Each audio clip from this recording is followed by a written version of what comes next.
থানার আইসি সাহেব, এইখানে দেখছেন তো নীল রং, আপনাকে আমি স্পষ্ট বলে যাচ্ছি, আমার জেলা সভাপতি যাবে, এফআইআর নেবেন, এই অপরাধীদের বিরুদ্ধে উপযুক্ত ব্যবস্থা নেবেন। যদি না নেন, আপনার থানার এরকম অবস্থা করবো আমি এসে, পরিষ্কার হয়ে গেলাম। আপনার থানা কিন্তু আর খারাপ থাকবে না, এই গ্যারান্টি দিয়ে গেলাম।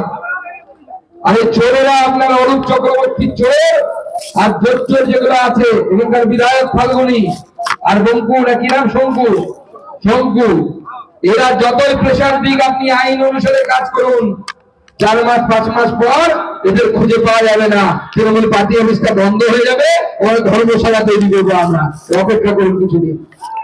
পরিষ্কার বলে যাচ্ছি, আমার ছেলের গায়ে যদি হাত পড়ে পাল্টা হিসাব হবে।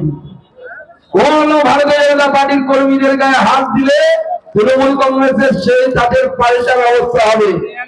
আজকে অভিষেক ব্যানার্জির দমে তৃণমূল কংগ্রেসের এই নেমটি ইঁদুর গুলো লাফায়, তাদেরকে বলে যাচ্ছি, ভোট অব্দি, ভোট আসলে পরে তোর অভিষেক দাদা থাকবে তো বাইরে, না ভোটরে থাকবে, সেটা খবর নিয়ে ভালো করে কার জন্য লাফাচ্ছে, কার দেবে লাফাচ্ছে দেখে নেবো।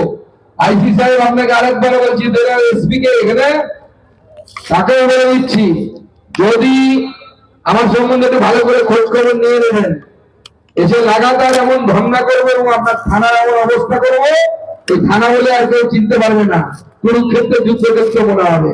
সেই জন্য বলছি, ব্যবস্থা নিন, নাহলে ভারতীয় জনতা পার্টির ব্যবস্থা নেবেন। সবাইকে নমস্কার, সবাই খুব ভালো থাকবেন।